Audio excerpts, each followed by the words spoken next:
getting to know plants. We see a variety of plants around us. These plants may be of different heights. They may have different colors of flowers, different shapes of leaves, or different types of stems. We can classify plants in many ways. One such classification is flowering and non-flowering plants. Plants that bear flowers are called flowering plants. Example, rose, marigold, etc.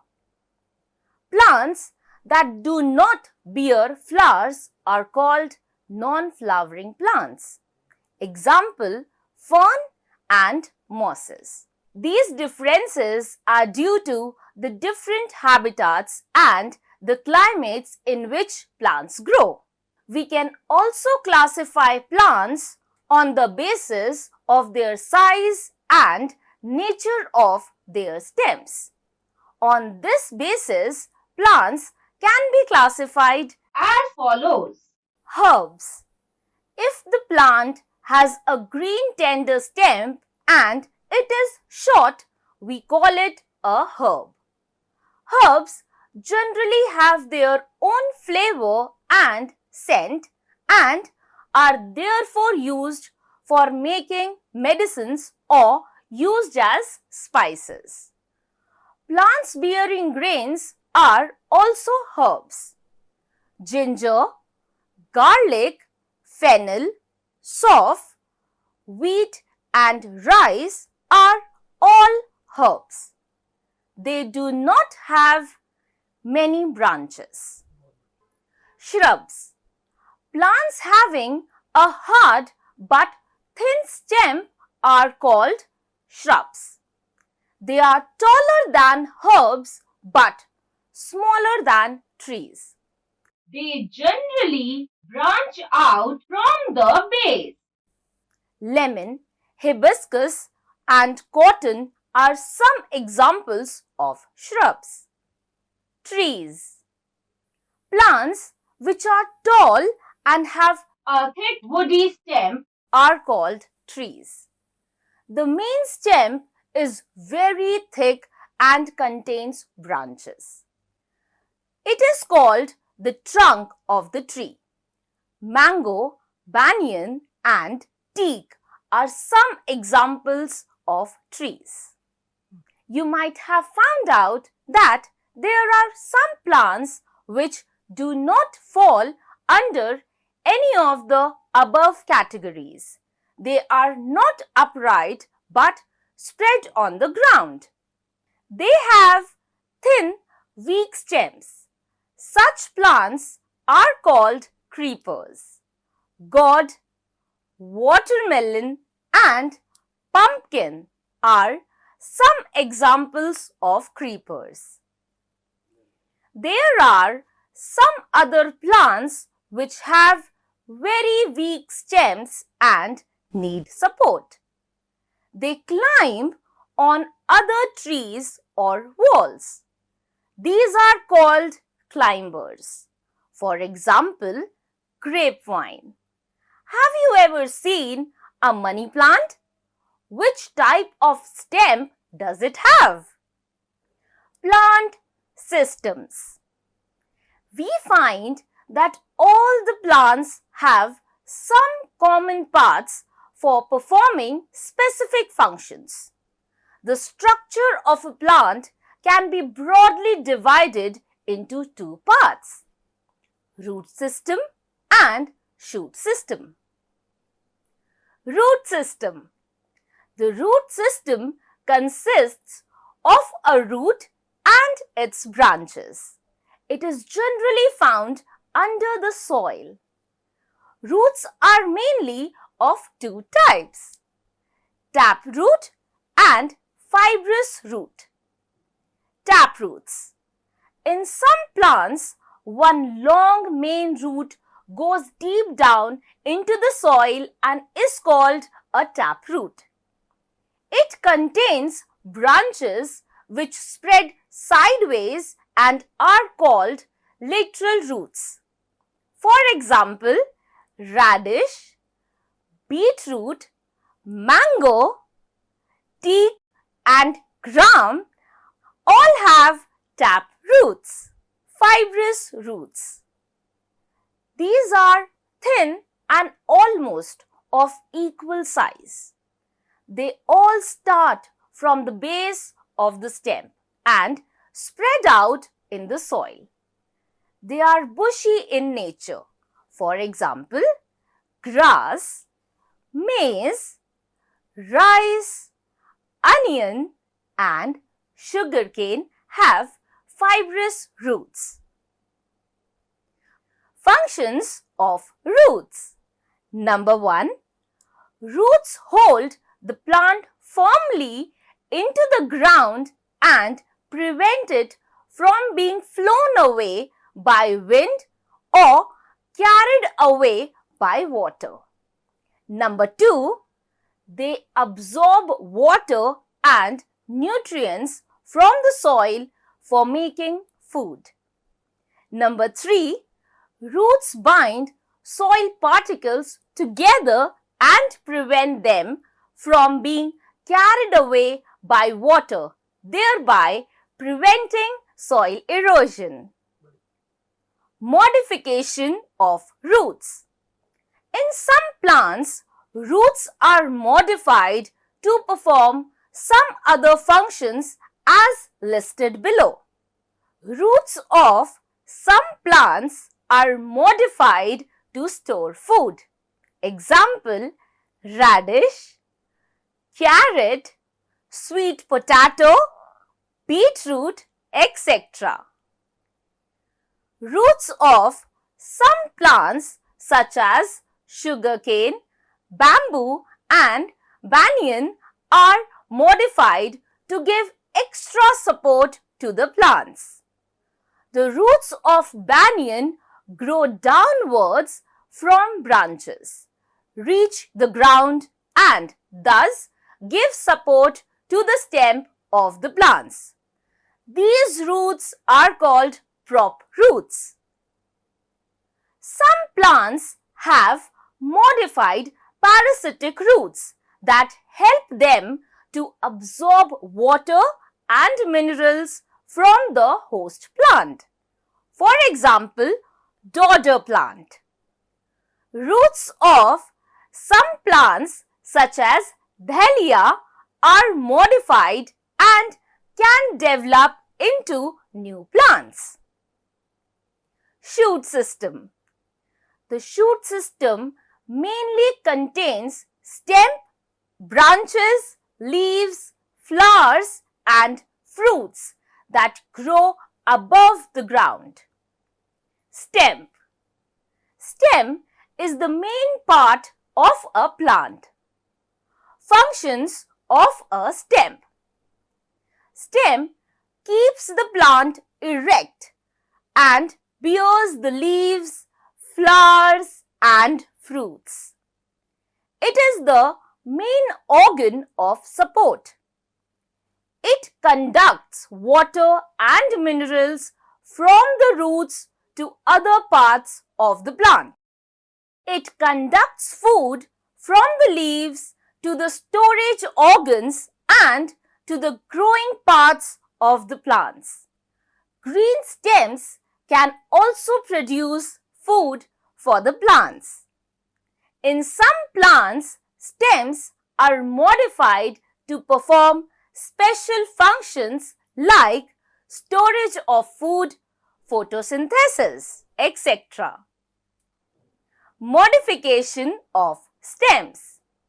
Stems of some plants such as grapevine and passion flower are modified as stem tendrils to give support to the plants. These tendrils help the weak stems to climb up a strong tree or a support by coiling around it. Stems of some plants are modified to store water and prepare food.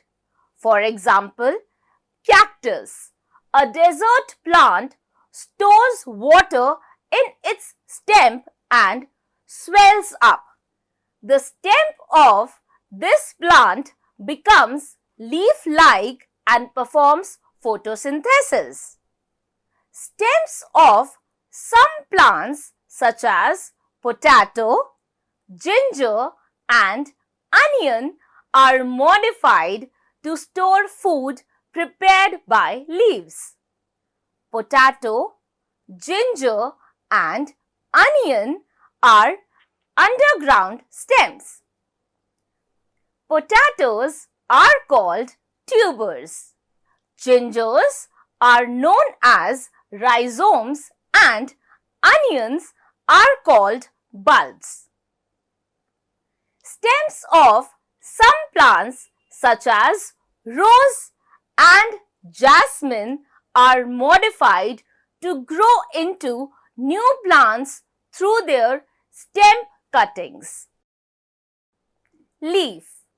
A leaf is called the food factory of the plant. It is a thin, flat and broad outgrowth of the stem. It is attached to the stem at points called nodes. The older leaves are generally placed lower at the stem.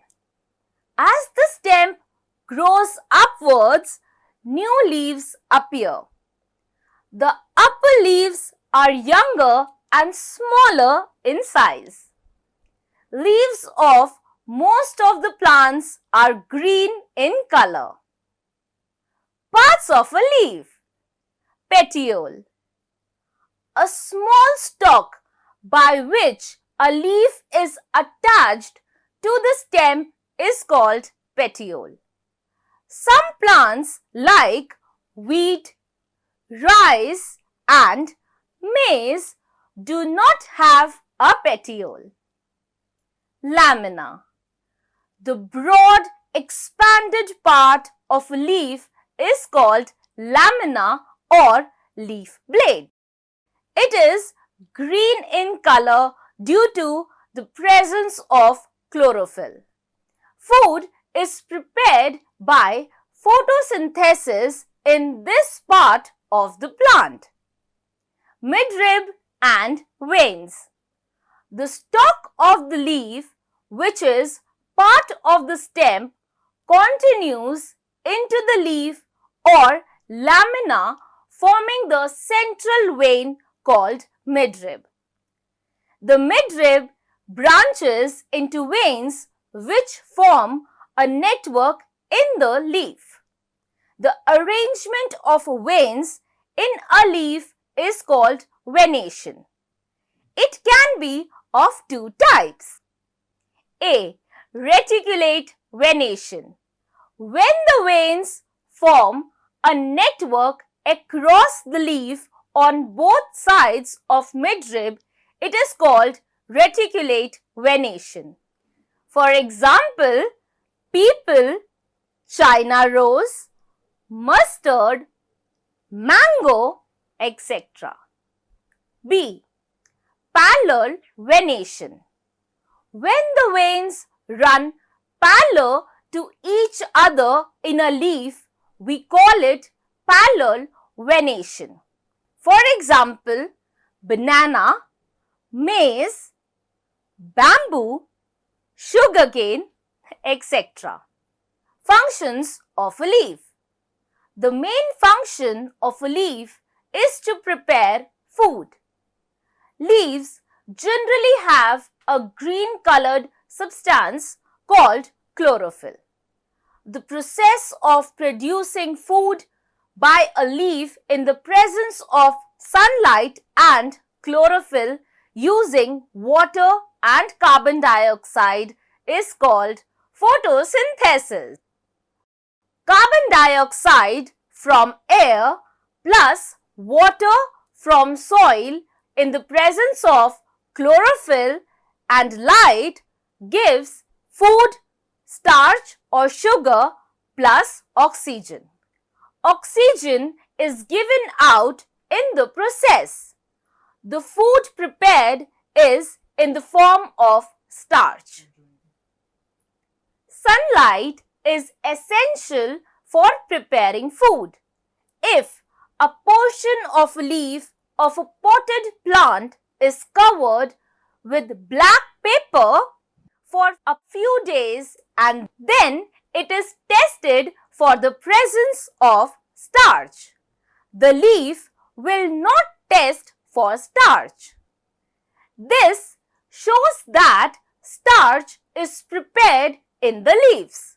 Although the food is prepared by leaves, it is stored in other parts of the plants like roots, stem, fruits, etc. A potato, when cut, gives the iodine test for starch. It means that it stores the starch. Transpiration. Do you sweat on a hot summer day? We sweat because it keeps our body cool. Similarly, plants also lose water through their leaves. This process is called transpiration. If you tie a polythene bag around a healthy stem bearing leaves, you can see water droplets on the inside surface of the bag. These droplets are formed by the condensation of water vapor lost by the plant during transpiration. Transpiration cools the leaf. It also creates a pull in the leaf due to which water and minerals are moved up to the stem from roots. Therefore, transpiration helps in transport of nutrients inside a plant. It also helps in maintaining the water cycle in nature. Respiration. Exchange of gases in plants takes place in leaves. The leaves contain small pores through which they take in oxygen and give out carbon dioxide. However, the amount of oxygen taken in by plants is much less than the oxygen given out during photosynthesis. Modification of leaves. Leaves of some plants are modified to give support to the plants by forming tendrils. Generally, climbers have tendrils that help them to climb. Example, garden pea. Leaves of some plants such as cactus are modified into spines to reduce loss of water from the plants as well as for protection from being eaten away by animals. Leaves of some plants store extra food and are eaten as vegetables. For example, spinach, cabbage, etc. are leaves that we eat as food. Leaves of pitcher plant is modified to form a pitcher for capturing insects. Flower. It is very easy to identify a plant from its flowers. A flower is the most attractive part of a flowering plant. Flowers may be of many sizes, but most of them are brightly colored. They are the organs of reproduction of a plant. The following are the main parts of a flower. Sepals. These are the small green leaf-like structures present at the base of a flower. They protect the petals in the bud stage and provide support to the petals when the bud opens to form a flower. Petals. These are the flat, broad, generally colored structures present in a flower. They may be in one or more layers. They may be separate or joined to one another. They attract flies and insects. Stamens. These are placed inside the petals. They are the male reproductive organs of the flower. They consist of two parts: a long, thin tube-like structure called the filament and a sac-like structure attached to it at the top called anther. The anther produces a yellow powdery substance called pollen. Pistil. It is the innermost part of a flower. It is the female reproductive organ of a flower. It consists of a top portion called the stigma, followed by a tube called style. The style ends in a thickened ovary. The ovary contains small bead-like structures called ovules. Pollination. The flower develops into a fruit only when the pollen grains from the anther get transferred to the stigma of the pistil. This process is called pollination. In other words, the transfer of pollen grains from anther to stigma is called pollination.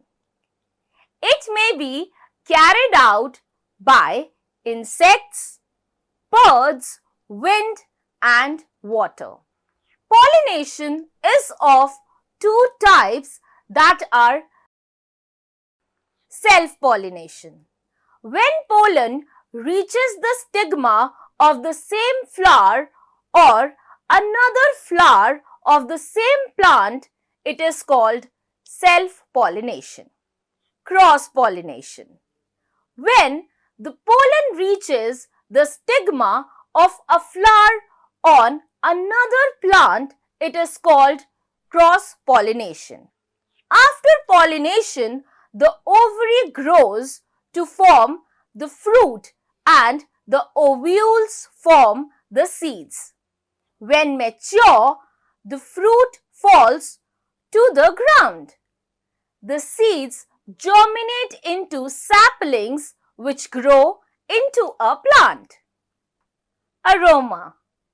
In addition to being colorful and attractive, flowers also have a distinct feature called aroma or a pleasant smell. This attracts the insects and helps in pollination. Signs in the vicinity. The largest banyan tree in the world is found in India. It grows in Acharya Jagdish Chandra Bose Indian Botanic Garden, Shivpur, Howrah. It has a height of 24 meters and is said to be first seeded before the year 1800. Generally, flowers have whorls of sepals and petals in multiples of 3 or 5. In some flowers, 2 of the 5 petals are fused and giving it a unique look.